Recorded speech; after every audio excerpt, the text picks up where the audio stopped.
ये कथा वाचकों में एक माहौल क्रिएट हो रहा है पूरे देश के अंदर कि आप जो उपदेश देते हैं या जिस तरीके से ये क्या चमत्कार, जैसे बागेश्वर धाम पे जिस तरीके का आरोप लगाए गए हैं कि एक चमत्कार धर्म के साथ में क्या ये जायज़ है क्या कि चमत्कार हो और वो लोगों की ऐसी समस्याएं सुनी जाएं, तो इस चीज़ से आप सहमत हैं क्या?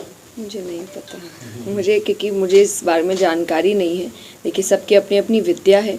आप मुझसे मेरी कथा के बारे में पूछेंगे तो मैं आपको स्पष्ट रूप में बता पाऊंगी, क्योंकि मैं उसके बारे में पढ़ रही हूँ। पर कोई और अगर कुछ कर रहे हैं तो वो उनकी पढ़ाई क्या है, वो कैसे कर रहे हैं, मुझे पता नहीं है। तो उस पर अगर मैं टिप्पणी करती हूँ तो मैं गलत हूँ। आप गृहस्थ आश्रम में कब प्रवेश करेंगे? तो मैं तो करूँगी। आध्यात्म का मतलब ये नहीं है कि मैं शादी नहीं करूँगी, बिल्कुल करूँगी। पर जैसा मैंने एग्जैक्टली मैं यही बात कह रही हूँ कि आज देखिए, क्योंकि हम चीज़ें आपको अच्छे के लिए मिलती है, आप उसका बुरा इस्तेमाल करते हैं। सोशल मीडिया आपको अच्छे के लिए मिला है, आज आप सामने हैं, मैं यहाँ बैठी हूँ, आप मेरी बात हर घर तक पहुँचा सकते हैं, ये एक अच्छा है। लेकिन अगर वो बात मोड़ के घुमा के करेंगे तो ये गलत है। तो वैसे ही आप समझिए कि जब मैंने सोशल मीडिया बनाया था तो इसका अर्थ यही है कि मेरी बात मेरे चैनल्स के थ्रू आप तक पहुँचेगी। पर लोग अलग अलग चैनल, फेक चैनल बनाकर कह रहे हैं कि ऐसे हो रहा है, वैसे हो रहा है। तो अगर मेरी शादी होगी तो मेरे चैनल से बता दी जाएगी। आप देश को हिंदू राष्ट्र बनाने की जो कवायद चल रही है, ऐसा ही मांग कर रहे हैं वो लोग, और उसका भी एक बीड़ा जो एक युवा संत ने उठा रखा है। मैं आपसे जानना चाह रहा हूँ, इस मामले से आपका सरोकार है तो क्या है, क्या बोलना चाहिए आप?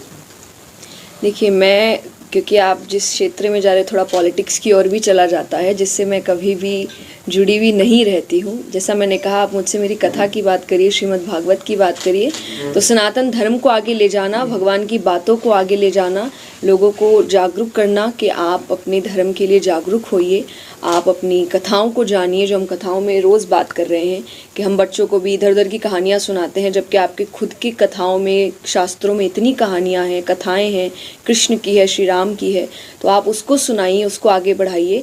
इस पर मेरा पूरा पूर्ण सहयोग है कि आप इस बात को, इस धर्म को आगे लेकर जाएं। भागवत कथा का जो उद्देश्य है, उसके अनुसार आप यहाँ के युवाओं के लिए क्या कहना चाहेंगे? कि आप इस कथा को सुनिए, और मैंने जितनी सिंपल वर्जन में आपको कथा में आपके सामने रख सकूं, मैं कोशिश कर रही हूं। और मैं इसीलिए सिंपल करती हूं क्योंकि जो आज के युवा है वो शायद समझ नहीं पाते हैं जो गहरी बातें हैं। तो मैं आपको आपके शब्दों में, आपकी भाषा में समझाने की कोशिश कर रही हूँ। खुद एक युवा होकर मैं हमेशा कहती हूँ, मैं संत नहीं हूँ, मैं साधु नहीं हूँ, मैं एक साधारण लड़की हूँ, जैसे आपके घर के बच्चे होते हैं। और सबकी अपनी अपनी रुचि होती है किसी क्षेत्र में। मेरी रुचि आध्यात्म में है, जिसको लेकर मैं आगे बढ़ रही हूँ, उसके पीछे काम कर रही हूँ।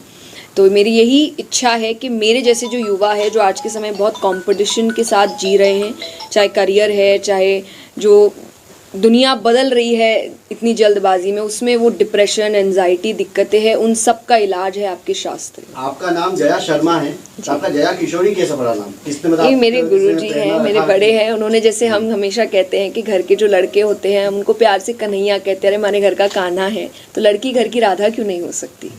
इसीलिए उन्होंने, मैं छोटी सी उनके पास आई थी, उन्होंने मुझे किशोरी